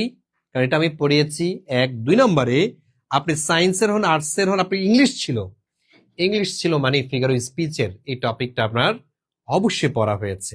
যদি নাও পড়ে থাকেন, আপনি ইন্টারমিডিয়েটে পড়েছেন, ঠিক আছে, এটা পারতে হবে আপনাকে। দেখি এটা কি হবে। এটা না পারলে আপনার সাথে আর কি বলবো বলেন, আপনি অনেক দূরে আছেন, পড়াশোনার ধারে কাছে আপনি নাই। I wondered lonely as a cloud is an example of simile, symbol, metaphor নাকি অ্যাপোস্ট্রফি? এটা কি হবে? Good, thank you so much Setu Sarkar, Sujon, thank you so much, Tajki আপু, তারপর হচ্ছে আমাদের Jabia Jahan Moni, thank you so much. তার মানে এটা হবে সিমিলি, এটা সিমিলি হবে, কারণ এখানে এজ আছে বলে এটা কি হবে? সিমিলি হবে। তারপরে প্রশ্ন হচ্ছে the waves beside them danced from I wander lonely as a cloud is an example of dash. Jahangirnagar বিশ্ববিদ্যালয় ভর্তি পরীক্ষাতে এই প্রশ্নটা এসেছে। দেখেন এখানে বলা হয়েছে the waves beside them danced, এই লাইনটা I wander lonely as a cloud কবিতা থেকে নেওয়া হয়েছে। তাইলে এই যে the waves beside them danced, এটা দ্বারা কি বোঝানো হয়েছে? ওয়েভস, ঢেউ কি করে? ড্যান্সড, নাচে। নাচতে পারে মানুষ, কিন্তু ঢেউ কিভাবে নাচে? তাহলে মানুষের গুণাগুণ কার উপরে দেওয়া হয়েছে? হ্যাঁ, মানুষের গুণাগুণ যদি বস্তুর উপরে দেওয়া হয়, এনিমেলের উপরে দেওয়া হয়, সেটা কি সিমিলি হয়? নো। সেটা কি মেটাফর হবে? নো। মিটোনমি হবে? নো। তাহলে কি হবে? তাহলে পার্সনিফিকেশন, এটা হবে পার্সনিফিকেশন। ক্লিয়ার? এটা এবার বুঝছেন কিনা বলেন? হ্যাঁ, লাইক এবং এস থাকলে সিমিলি, লাইক এবং এস থাকলে কি সিমিলি। নাজমুল হাসান ভাই, তারপরে যদি না বুঝেন জানাবেন। There is no one so poor as wealthy miser, এটা কি আসলে? এটা কোন ধরনের উদাহরণ? There is no one so poor as a wealthy miser. আচ্ছা, তো ওয়েলদি মিজার, আর এখানে বলছে কি পুয়ার। তো ওয়েলদি তো মানে হচ্ছে ধনী, ধনী কৃপণ, আর এখানে বলছে পুয়ার। তো এটার সাথে তুলনা করা হয়েছে। এটা কি প্যারাডক্স নাকি সিনেকডক নাকি কনসোনেন্ট নাকি সিজরা? তাহলে মনে রাখবেন, প্যারাডক্স এমন একটা ফিগার অফ স্পিচ বা লিটারারি ডিভাইস যার মাধ্যমে একটা দিয়ে আরেকটাকে বুঝানো, বিপরীত কিছুকে বুঝানো, এটা হচ্ছে paradox. There is no one, এখানে কোনো লোক নাই, সো পুয়ার এজ, এমন গরিব, ওয়াইল্ড দি মিজার, যে ধনী কৃপণ। মানে ধনী লোক যদি কৃপণ হয়, তার মতো গরিব আর কি হতে পারে? এটাকে মিন করেছে, যে ধনী লোক অধিকাংশ হচ্ছে কৃপণ হয়। ঠিক আছে, ধনীরা পর্ব। প্রোটাগনিস্ট দ্বারা কি বুঝায়? The villain in a play, the clown in a play, the leading character or actor in a play, the state director of a play. তাহলে এখানে কোনটা হবে? প্রোটাগনিস্ট ইন্ডিকেটস, এটা দ্বারা কি ভিলেন ইন আ প্লে হবে, না ক্লাউন ইন আ প্লে, নাকি দ্য লিডিং ক্যারেক্টার? আমরা কিন্তু এটাই পড়েছি, তাই না? আর আমি বলেছিলাম অপশনের মধ্যে যে লাইনটা সবচেয়ে বড় হয়, এটা হচ্ছে উত্তর হয়। যে লাইনটা সবচেয়ে বড় হয় সেটা উত্তর হয়। দেখেন তো, এই 4টা অপশনের মধ্যে সবচেয়ে বড় কোনটা? সবচেয়ে বড় হচ্ছে সি নাম্বার। তাহলে সব ক্ষেত্রে আবার এই টেকনিক অ্যাপ্লাই করেন না, ঠিক আছে? ওই যে সত্য কথাটা বলতে একটু সময় লেগে যায়, ঠিক আছে? তো the leading character or actor in a play, leading character যে অথবা অ্যাক্টর যে, এটাকে বুঝাচ্ছে।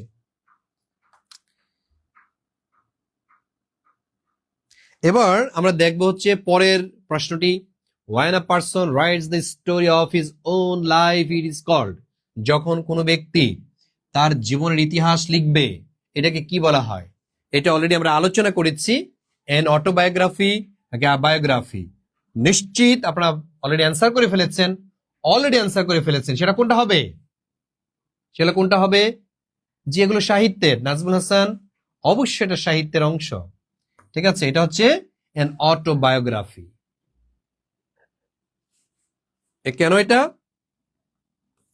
এই যে own life। আচ্ছা, তারপরে আসেন পরে আরেকটা প্রশ্ন দেখি আমরা। a sonnet is a poem having dash lines, আচ্ছা, সনেটের মধ্যে কয়টা লাইন থাকে? আর sonnet is a poem having dash lines. কত লাইনস? 16 নাকি 10, 12 নাকি 14? কত লাইন থাকে একটা সনেটের মধ্যে? হ্যাঁ, মনে আছে কি না? সনেট আপনারা পড়েছেন, এই যে সনেট, এই সেই সনেট যেটা হচ্ছে 14 লাইনের কবিতা, তাই না? তাহলে এখানে অ্যান্সার কি হচ্ছে? এই যে 14 অলরেডি আপনারা অ্যান্সার করেছেন। এটা হচ্ছে প্রথম 8 লাইন, যেটাকে কি বলা হয়? অক্টিভ বলা হয়।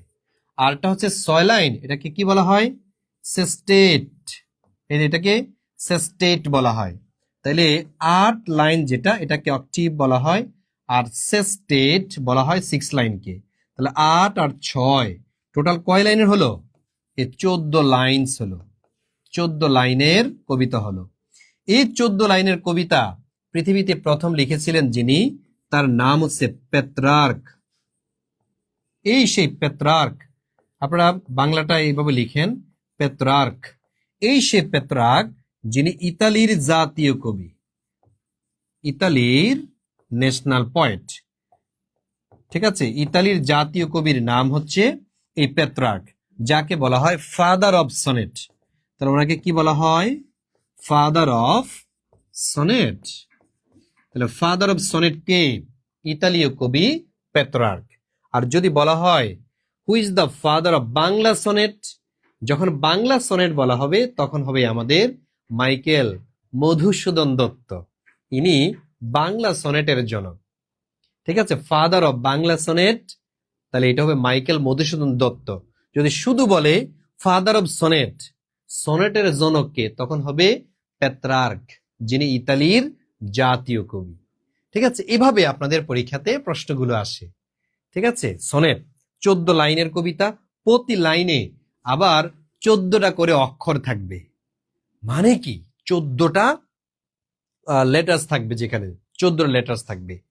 ঠিক আছে, হে বঙ্গ ভাণ্ডারে তব বিবিধ রতন, তা সবে অবদ আমি অবহেলা করি, পরধনে লোভে মুক্ত করিনু ভ্রমণ, পরদেশে ভিক্ষা ভিক্তি কুক্ষণে আসরি।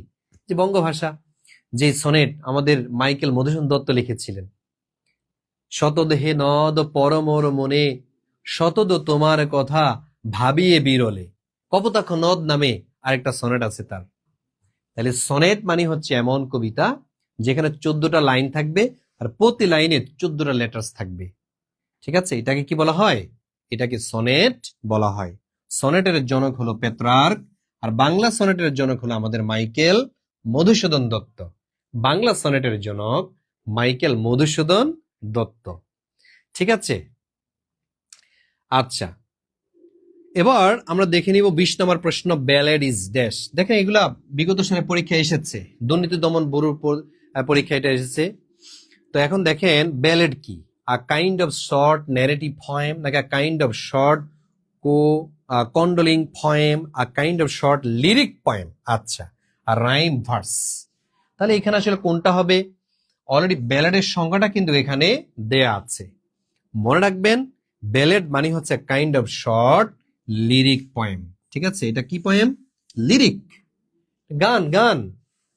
তাহলে a kind of short lyric poem is called ballad, অথবা ballad is a kind of short lyric poem. Ballad is a kind of short lyric poem.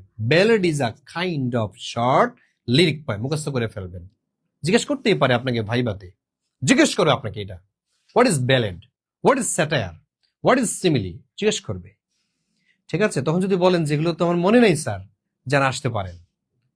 ঠিক আছে, বের করে দিতে পারে, না পারলে ইংলিশের স্টুডেন্ট কিন্তু আপনি পারবেন না, তা হবে না, তা হবে না। মেকিয়াভেলি কোন ধরনের ক্যারেক্টার? এন অনেস্ট পারসন, আর সেলফিশ পারসন। মেকিয়াভেলি যারা, এটা একটু সেলফিশ টাইপের থাকে। দেখা যাক কি হয়, আর কার্জিয়াস পারসন নাকি জুডিশিয়াস পারসন। তাহলে এটা কোনটা হবে? এই তো সেলফিশ পারসন যারা, মেকিয়াভেলিয়ান, তাই না? মেকিয়াভেলি আপনারা পড়েছেন না, মেকিয়াভেলি, ওই যে বিজ্ঞানী দার্শনিক, ওই মেকিয়াভেলি, এরা হচ্ছে কি সেলফিশ পারসন। তারপরে এটা কিন্তু একটা সাহিত্যের, এই মেকিয়াভেলি কিন্তু ওই মেকিয়াভেলি না, মনে রাখবেন। হোয়াট ইজ লিঙ্গুইস্টিক, এটা আমাকে একটা ভাইভাতে জিজ্ঞেস করেছিল। কোন ভাইভাতে জানেন? প্রাইমারি ভাইভাতে, প্রাইমারি স্কুলের ভাইভাতে আমাকে এই প্রশ্ন করেছে যে আপনি কোন ডিপার্টমেন্ট থেকে এসেছেন? ইংলিশের। কি সে পড়াশোনা করেছে? আমি বলছি লিঙ্গুইস্টিক। What is linguistic? কথা বুঝতে পেরেছেন? তার মানে হচ্ছে এই যে টার্মগুলো, ইংলিশের যে টার্মস গুলো আছে এখান থেকে আপনাকে প্রশ্ন করবে। ইভেন আমি নিবন্ধন ভাইভাতে গিয়েছি, সেখানেও কিন্তু আমাকে এই টার্মস থেকে প্রশ্ন করেছে। তার মানে এখান থেকে আপনাকে ভাইভাতে ধর্মে নিশ্চিত থাকেন। উদাহরণ সহকারে এগুলা মুখস্থ করে যেতে হবে। আমি একটা লিস্ট দিয়ে দিব আপনাদেরকে। এখন তো লাইভ ক্লাস আমি এখানে দিব না, আমাদের পেইড বেসে আমি যখন ক্লাস নিব আপনাদেরকে মনে করে একটা লিস্ট দিয়ে দেব। এর বাইরে থেকে আসবে না, ইনশাল্লাহ আসবে না। আসেন, লিঙ্গুইস্টিক কি? The study of history? No. লিঙ্গুইজ, এই যে লিঙ্গুইস্টি, ল্যাঙ্গুয়েজ, তার মানে হিস্ট্রি হতে পারে না। তার মানে কি? The study of literature? হ্যাঁ, লিটারেচার মানে সাহিত্য। লিঙ্গুইস্টিক কিন্তু আসলে এভাবে সরাসরি সাহিত্য আমরা বলতে পারি না। তাহলে the scientific study of language? Yes. ভাষার বৈজ্ঞানিক যেই পড়াশোনা, এটাকে বলা হয় কি? লিঙ্গুইস্টিক। আমি মূলত এটাতে পড়াশোনা করেছি, লিঙ্গুইস্টিক নিয়ে। ঠিক আছে, তাইলে what is linguistic? The scientific study of language. The scientific study of language is called linguistic. The scientific study of language is called linguistic. অথবা linguistic is the scientific study of language. Linguistic is the scientific study of language. Linguistic is the scientific study of language is called linguistic. ঠিক আছে, তাহলে দেখা যাক পরের প্রশ্নটি। পরে কি আছে? ইলিজি কি? দেখেন, এটা প্রাথমিক গণশিক্ষা অধিদপ্তরে আসছে। দেখছেন কিনা? শুধু আপনাদের নিবন্ধনে না, শুধু বিসিএস এ না, এগুলো কিন্তু প্রাইমারিতেও আসে। 10 থেকে 20তম গ্রেডের পরীক্ষা বেশি আসে, আমি দেখিয়েছি না এর আগে। তাইলে ইলিজি মানে কি? ইলিজি মানে হচ্ছে সং অফ ল্যামেন্টেশন। ঠিক আছে, ওই যে শোকগাথা, যেই গানগুলো আছে না, শোকগাথা, দুঃখের গান, এগুলাকে বলা হয় কি? ইলিজি। তাইলে a song of lamentation is called elegy. What is elegy? Song of lamentation. তারপর আসেন 24, what is catastrophe? এই catastrophe মানে কি? মনে রাখতে হবে, catastrophe মানে হচ্ছে the tragic end of dramatic events. একটা ড্রামার শেষ পর্যায়ে যে ট্র্যাজেডি থাকে, এটাকে বলা হয় কি? এটাকে মূলত বলা হয় catastrophe. নায়ক নায়িকা দুইজন মারা যায় একবারে সিনেমার শেষে, নাটকের শেষে, দিস ইজ catastrophe. তাইলে what is catastrophe? The tragic end of dramatic events. কোন ড্রামাটিক ইভেন্ট যদি কোন ট্র্যাজেডির মাধ্যমে শেষ হয়, এটাকে কি বলা হয়? ক্যাটাস্ট্রফি। আপনারা দেখেছেন না? আপনারা তো যেমন শেক্সপিয়ারের কয়েকটা নাটক আপনারা দেখেছেন, পড়েছেন। সেটা হচ্ছে ম্যাকবেথ, ঠিক আছে? তারপর আপনারা ডক্টর ফাস্টাস দেখেছেন, পড়েছেন, ঠিক আছে? তাইলে what is catastrophe? The tragic end of dramatic events is called catastrophe. Allegorical means, allegorical মানেটা কি? Poetry written in verse having symbolic meaning নাকি with timely significance? Allegorical বলতে কি বুঝায়? এটা হচ্ছে having symbolic meaning. Allegory মানে হচ্ছে সিম্বল, প্রতীক, প্রতীক দিয়ে হচ্ছে বুঝানো। তারপরে আসেন, দেখেন এগুলো সব পরীক্ষাতে, সাব রেজিস্ট্রারের পরীক্ষাতে কিন্তু আসছে। Which one is a metaphor? Metaphor কি? তাহলে he is as good as his father. আচ্ছা, উদাহরণ দিয়েছে এখানে, বলছে which one is metaphor? কোনটি মেটাফরের উদাহরণ? কোনটি মেটাফর? তাহলে he is as good as his father. সে তার বাবার মতো। আচ্ছা, সে তার বাবার মতো কি? ভালো। he is the sort of the family. হ্যাঁ, sort of the family, সে তার পরিবারের একটি অংশ। তারপর the boy takes after his father. এই বালকটি তার বাবার মতো দেখতে। তার she sings like a cuckoo. সে কুকুর মতো, কুকিলের মতো গান গায়। এখানে আসলে কোনটা হবে? এখানে সঠিক হচ্ছে he is the sort of the family. এই ফ্যামিলির সাথে তুলনা করা হয়েছে, কিন্তু এখানে কি নাই? এজও নাই, লাইকও নাই। এজও নাই, লাইকও নাই, যার কারণে এটা হচ্ছে মেটাফরের উদাহরণ। আর এটা হচ্ছে না কেন? কারণ এখানে এজ আছে। ঠিক আছে, এখানে এজ আছে, এখানে ব্যক্তি ব্যক্তি তুলনীয় হয়েছে, যার কারণে এটা হচ্ছে না, ব্যক্তি ব্যক্তি। ঠিক আছে, তো এই হচ্ছে বিষয়। আর এটা হচ্ছে না কেন? শি সিংস লাইক আ কুকু, কারণ এখানে লাইক আছে, এটা সিমিলি, এই কারণে এটা হচ্ছে না, এটা হচ্ছে না, তাহলে এটা হচ্ছে না। সঠিক অ্যান্সার আমরা কোনটা পেলাম? He is the sort of the family, he is the sort of the family, এটি হচ্ছে মেটাফোরের একটি উদাহরণ। তারপর দেখেন এখানে বলা আছে jaws of death is an example of dash, jaws of death। আচ্ছা, যমদূত, যমদূত এটা কিসের উদাহরণ? jaws of death, হ্যাঁ, এটা হচ্ছে মেটাফোর, সিমিলি, পার্সনিফিকেশন নাকি সিম্বল? ইয়েস, এটা হচ্ছে মেটাফোর। ঠিক আছে, যমদূতের সাথে মৃত্যুকে তুলনা করা হয়েছে। ঠিক আছে, তাহলে এই যে মৃত্যুকে তুলনা করা হয়েছে কিন্তু লাইক বা এজ নাই বলে এটাকে মেটাফর বলা হয়। এরকম অসংখ্য উদাহরণ আসছে। দ্য পোয়েম উজিম ইন্ডিয়াজ, ওই যে পিবি শেলির এটা কবিতা পড়েছেন না, উজিম ইন্ডিয়াজ, হ্যাঁ, ওই যে একটা স্ট্যাচু দেখে বলা হয়েছিল এটা কি, বলছে এটা কিং অফ কিং, রাজার রাজা ছিল এক সময়, আজকে দেখো একটা মূর্তির মতো পড়ে আছে এই ডেজার্টের মধ্যে। সেই Ozymandias, the phrase king of king, বলছে আমি কি জানিস আমি হচ্ছে রাজাদের রাজা। এই যে অতিরঞ্জন করা, মেয়ে তো নয় যেন আগুনের এগোলারে, তুমি হচ্ছে জান্নাতের হুর, তার মানে হচ্ছে মানুষ কি হুর হতে পারে? এই যে অতিরিক্ত পাম দেয়া, এটাকে কি বলা হয়? ইংলিশে বলা হয় হাইপারবোলি অথবা এক্সাজারেশন, হাইপারবোলি অথবা এক্সাজারেশন বলা হয়ে থাকে। এই তো এটা প্রথমে আছে এক্সাজারেশন, অথবা এটাকে হাইপারবোলিও বলা হয়ে থাকে। 10,000 saw at a glance, daffodil কবিতার মধ্যে আমাদের ওয়াটসুদ বুঝাতে চেয়েছেন, ড্যাফোডিল কবিতার যে নায়ক তার প্রেমিকাকে খুশি করানোর জন্য সে কি বলে জানেন? যে জানো তোমার ভালোবাসায় মুগ্ধ হয়ে আমার চোখের পাওয়ার এখন কত, বলছো কত? বলছে 10,000 daffodils saw at a glance, 10,000 daffodil আমি এক নজরে দেখেছি। 10,000 ড্যাফোডিল ফুল কি এক নজরে কোনো মানুষের পক্ষে দেখা সম্ভব? সম্ভব না। ভালোবাসায় মত্ত হয়ে, উন্মাদ হয়ে তিনি এই কথা বললেন। ঠিক আছে, তোমার জন্য আমি 7 সাগর 13 নদী আমি পাড়ি দিতে পারবো। 7 সাগর 13 নদীকে আসলে মুহূর্তেই পাড়ি দেওয়া সম্ভব? হ্যাঁ, সম্ভব না। এই যে অতিরঞ্জন করে, অতিরিক্ত বাড়ায়া পাম দিলেন, এটাকে বলা হয় কি? এক্সাজারেশন বা হাইপারবোলি। ঠিক আছে, তাহলে আমরা জানলাম দ্য কিং অফ কিংস, রাজার রাজা, পয়েট অফ পয়েটস, কবিদের কবি। ঠিক আছে, এগুলা হচ্ছে এক্সাজারেশন বা হাইপারবোলি। আচ্ছা, তারপর দেখেন what figure of speech do you find in babbling beauty. এই যে দেখেন বাবলিং বিউটি কি দিয়ে শুরু হয়েছে? বি দিয়ে। আবার এই ওয়ার্ডটা কি দিয়ে শুরু হয়েছে? বি দিয়ে। তাহলে বি কোন ধরনের সাউন্ড? কনসোনেন্ট সাউন্ড, তাই না? বি হচ্ছে কনসোনেন্ট সাউন্ড, এখানে বি কোন ধরনের সাউন্ড? Consonant sound. তাহলে কনসোনেন্ট সাউন্ড যদি শুরুতে থাকে, কনসোনেন্ট সাউন্ড যদি কোনো ওয়ার্ডের শুরুতে থাকে, এটাকে কি বলা হয়? 1 নাম্বার আমি পড়িয়েছিলাম 1 নাম্বারে, সেটা কি? এই যে বোর্ডিং বিউটি, বোর্ডিং বিউটি, এটা কি অ্যাসোনেন্স নাকি এলিটারেশন নাকি সিমিলি না মেটাফোর? সিমিলি, মেটাফোর হবে না। ঠিক আছে, আর এটা আমি পরিচিত না এটার সাথে, তার মানে হচ্ছে এলিটারেশন, ওই যে রিপিটেশন। ঠিক আছে, কোন ওয়ার্ডের শুরুতে যদি কনসোনেন্ট সাউন্ডটা রিপিট হয়, রিপিটেশন হয়, এটাকে কি বলা হয়? এটাকে মূলত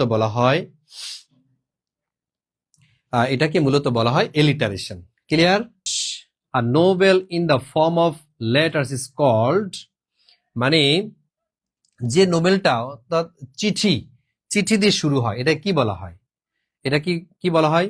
পিকারেস্কো নোবেল নাকি নোবেল নন ফিকশনাল নোবেল নাকি এপিস্টোলারি নোবেল? এটা মুখস্থ করে নিতে হবে।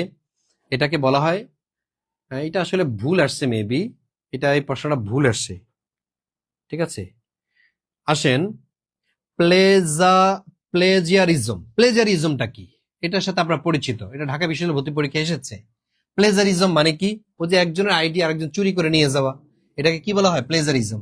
তাহলে এখানে কোনটা আছে? প্লেজিং সামবডি সুপারফিশিয়ালি নাকি making fun of somebody for amazement? No. নাকি taking somebody's ideas without acknowledge? Yes, এটা হতে পারে টেকিং সামবডিজ আইডিয়াস, কারো আইডিয়া উইদাউট অ্যাকনলেজমেন্ট, তাকে জানানো ছাড়াই নিয়ে যাওয়া। ঠিক আছে, আপনি একটা গান মানে গাইতেছেন, ও প্রিয়া এই গানটার লেখক হচ্ছে আমি। এই বলে আমি চালিয়ে দিলাম, ও প্রিয়া তুমি কোথায়। আসলে কি এটা আমি? এটা আমি অন্যায় করেছি। ধরেন আপনার একটা কবিতা, ঠিক আছে, আপনার একটা কবিতা আমার নাম দিয়ে চালিয়ে দিলাম, আমার একটা ছন্দ, ঠিক আছে, আমার মানচিত্রের মধ্যে অনেক ছন্দ আছে, এগুলা অন্যরা বলতেছে এগুলার প্রণেতা হচ্ছে আমি, তাহলে সে কিন্তু অন্যায় করেছে, প্লেজারিজম করেছে, ঠিক আছে, অর্থাৎ আমার আইডিয়া সে চুরি করেছে। এবার আমরা দেখব হচ্ছে আরেকটি প্রশ্ন, সেটা হচ্ছে প্লে অ্যাক্টস নোবেল। তাহলে প্লে, প্লেতে কি থাকে বলেন তো? অ্যাক্টস থাকে। আর নোভেলে কি থাকে বলেন? স্ট্যাঞ্জা থাকে নাকি ক্যান্টো থাকে? চ্যাপ্টার্স থাকে নাকি বুক থাকে? আচ্ছা, নোবেলে কি স্ট্যাঞ্জা থাকে? না। ক্যান্টো থাকে? না। চ্যাপ্টার্স? ইয়েস, হ্যাঁ, চ্যাপ্টার থাকতে পারে। ইয়েস, সঠিক অ্যান্সার হচ্ছে চ্যাপ্টার্স। নোবেলে আলাদা আলাদা চ্যাপ্টার থাকে একটা কাহিনী নিয়ে। নায়ক নায়িকাকে পাওয়ার জন্য সে হচ্ছে বাঁশি বাজানো শিখলো, এই বাঁশি নিয়ে হচ্ছে একটা চ্যাপ্টার শেষ। পরবর্তী চ্যাপ্টার, নায়ক নায়িকাকে পেয়েছে এবং তারা বিবাহ বন্ধনে আবদ্ধ হয়েছে, এটা নিয়ে হচ্ছে আরেকটা চ্যাপ্টার। তারপর হচ্ছে আরেকটা নতুন একটা চ্যাপ্টার হলো নায়ক নায়িকা দুইজন আহ, ভ্রমণে গিয়ে তার নৌকা ডুবিতে মারা গিয়েছে, ওই গল্প নিয়ে হচ্ছে আরেকটা চ্যাপ্টার। তার মানে নোভেলের মধ্যে কি থাকে? চ্যাপ্টার্স থাকে, ঠিক আছে। নোবেলের মধ্যে বুক না, পুরাটা নোবেল মিলে তো একটা বই। তার মানে এটা মিলে যায় কোনটা? এটা মিলে যায় হচ্ছে চ্যাপ্টার্স। আচ্ছা,